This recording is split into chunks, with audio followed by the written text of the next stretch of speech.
Experience எப்படிண்ணா இருக்குது? இப்போ காலைல வந்ததுக்கு இப்போ எப்படி டிஃப்ரென்ஸ் இருக்குண்ணா? ரொம்ப ஃப்ரீயாக இருக்குங்க. நல்லா கையில் 2 பக்கம் வலிக்கும். ஓகே. திருப்ப முடியாது, ரைட் லெஃப்ட் திருப்ப முடியாது. அது 3 ஹவர் வச்சு திருப்பவே முடியாது. 3 ஹவர் வச்சு அசால்ட்டாக திரும்புது. நின்ன இடத்துல அப்படியே திருப்பலாம். ஓகே. ஃபாஸ்ட் ஷேரிங் மாதிரி இருக்குது. ஓகே, நம்பி மாற்றலாம்.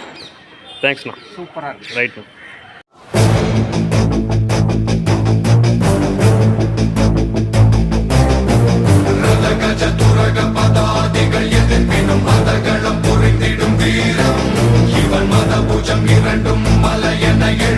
செருக்களம் சிதறிடும் வீரம் ரதகஜ துரக பதாதிகள் எதிர்ப்பினும் அதகளம் புரிந்திடும் வீரம் ஜீவன் மத பூஜம் இரண்டும் மலையென எழுதின செருக்களம் சிதறிடும் வீரம்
இரண்டும் மலையென எழுந்திட செருக்களம் சிதறிடும் வீரம்